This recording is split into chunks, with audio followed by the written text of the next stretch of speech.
आज এই महती हरिबासरे सारा दिन व्यापी आपनारा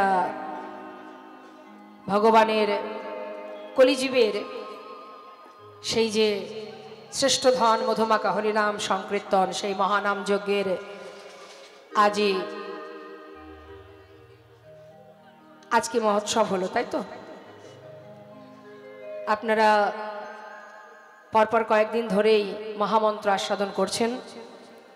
आज आपनारा सकले लीला कथा श्रवणेर जन्य एकत्रित हয়েছেন। सुंदर हरिबासर अगणित भक्त समागमेर এই महती हरिबासरটা आलोकित হয়ে আছে।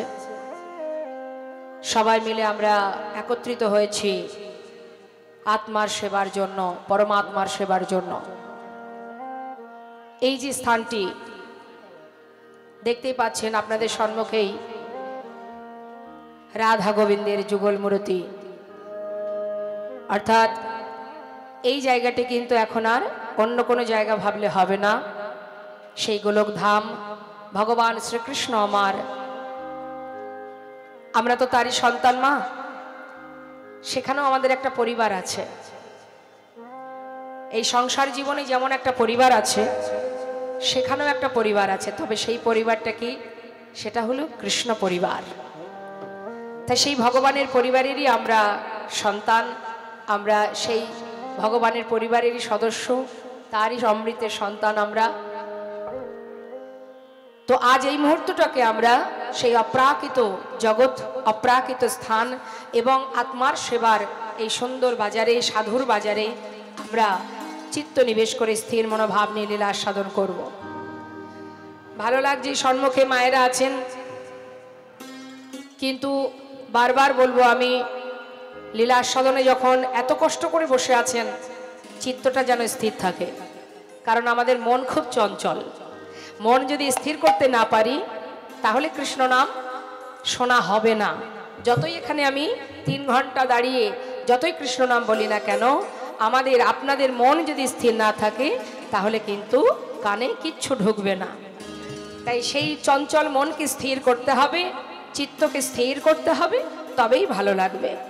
তো যেহেতু ভোগ হয়ে গেছে, আজ মহন্ত বিদায় হয়েছে, সেই কারণে আজ এই মুহূর্তে আমরা আস্বাদন করব ভগবানের সেই মধুর লীলা, শেষ লীলা, অন্তিম লীলা, যার পরেই প্রভু আমার বৃন্দাবন, যে বৃন্দাবনে এসেছিলেন সেখান থেকে কলিতে এসেছিলেন। সেই লীলাটি হলো কি, প্রভাস যজ্ঞ। নিতাই গৌর হরিবোল, হরিবোল গৌর।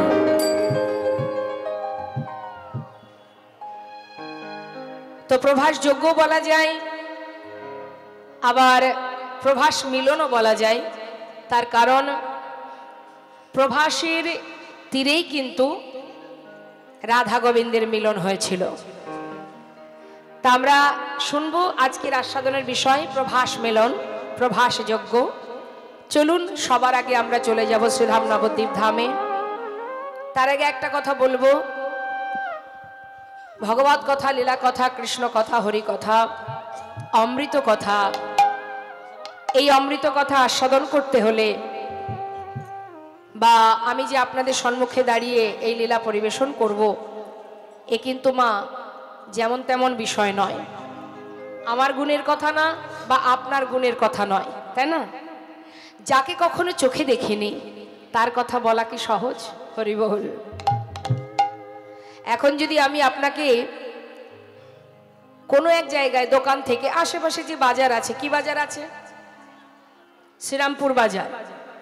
শ্রীরামপুর বাজার থেকে যদি একটা সুন্দর মিষ্টি খেয়ে আপনাদের কাছে এসে আমি বলি যে আমি এত সুন্দর একটা মিষ্টি খেলাম, সে যে কত সুন্দর, কি স্বাদ, কত সুস্বাদু, আমি বোঝাতে পারছি না। এখন বারবার যদি আপনাকে এমন কথাটা আমি বলি, তখন হয়তো আপনি এটাও বলতে পারেন, দেখো মা, তুমি খেয়েও যদি তুমি বলতে না পারো, আমি তো বাবা খাইনি, আমি কি করে বলবো? নিতাই গৌর হরি বল। তাহলে যারা সর্বদাই ভগবানের কাছে থেকেছেন, পাশে থেকে সাক্ষাৎ লীলা দর্শন করেছেন এবং সম্মুখে তিনি পদাবলী করেছেন, সেই সব আমার দিয়ে ভজন সাধন হলো না। প্রভুকে কাছে পেয়ে বলছেন ভজন হলো না, আর আমরা তো তাকে চোখেই দেখিনি। তাহলে আমরা কি করে বলবো যে তার মহিমা আমরা গাইতে পারবো? নেতায় গৌর হরে গো। কেউ যদি বলে থাকে যে আমি ভগবানের লীলা গাইতে পারবো, আমি এটা জানি ওটা জানি, সর্বনাশ হয়ে যাবে মা। সেই মুহূর্ত থেকেই তার পতন অনিবার্য হয়ে যাবে। কারণ যার অনন্ত কোটি লীলা, সেই লীলা বর্ণনা করা বা তাকে জানা অত সহজ কথা নয়। যে অর্জুন কৃষ্ণের রথের, যে রথে বসে আছে, যে রথ চালাচ্ছেন অনন্ত কোটি বিশ্ব ব্রহ্মাণ্ডের মালিক স্বয়ং গোবিন্দ, সেই গোবিন্দ যার রথের সারথি, এত বড় ভক্ত সে। অর্জুন কত বড় ভক্ত মা, যার রথের সারথি গোবিন্দ। তাহলে এত বড় ভক্ত হয়ে সেই অর্জুন গোবিন্দকে চিনতে পারেনি, যার কারণে সে নিজের পাপ খণ্ডন করার জন্য বলেছিল তুমি একটু দাঁড়াও, আমি একটু গঙ্গা স্নান করে আসি। নেতাই গৌর হরি। তাহলে মা, ভালো তো সবাই আমরা বাসি, ভগবানকে ভালোবাসি বলেই কিন্তু আজ আমরা এখানে সবাই এসেছি। কিন্তু ভালোবাসা আর তাকে জানা, তাকে চেনা অত সহজ নয়, তাই না? তাই স্বয়ং অর্জুন ভগবানকে চিনতে পারলো না, যার চরণে গঙ্গা যমুনা সরস্বতী ত্রিবেণী বিরাজমান।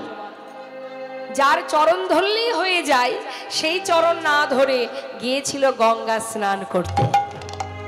তাহলে এত বড় ভক্ত হয়ে সে যদি ভগবানকে চিনতে না পারে, তবে আমাদের কি মনে হয় আমরা তো মায়ার জীব, আমরা তো মায়ার সংসারে মায়ার দাস হয়ে ঘুরে বেড়াচ্ছি। তাহলে আমরা কি বলতে পারবো যে আমরা ভগবানকে জানি, বুঝি, তাকে ভালোবাসি? অত সহজ নয়। তাই আজ আমরা আস্বাদন করব সেই ভগবত কথা। শাস্ত্রে বললেন ভক্তের কৃপা থাকলে অসাধ্য সাধন করা যায়। তাই আপনারা সেই ভক্ত, গৌর প্রিয়, কৃষ্ণ প্রিয়। তাই আপনাদের কাছে আমার নিবেদন, সকলে নিজ নিজ চরণ ধুলির কিঞ্চিত কিঞ্চিত অংশ এই অধমার মস্তকে দিয়ে আশীর্বাদ করবেন। আপনাদের চরণ ধুলির বলে বলিয়ান হয়ে তবেই দুটো হরিকথা কৃষ্ণ কথা আমি বলতে পারবো।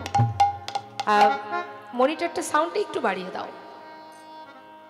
হরে কৃষ্ণ, হরে কৃষ্ণ, জয় রাধেশ্যাম। হরে কৃষ্ণ, জয় নিতাই, জয় গৌর, জয় রাধেশ্যাম। ঠিক আছে, তাহলে আমরা মা চলে যাব নবদ্বীপ ধাম। সেখানে গিয়ে আগে একটু গৌরচন্দ্রিকা আস্বাদন করি, তারপরে আমরা লীলাতে যাব। তা একবার হাত তুলে দেখান দেখি কে কে নবদ্বীপে গৌরচরণ দর্শন করেছেন, দেখান দেখি।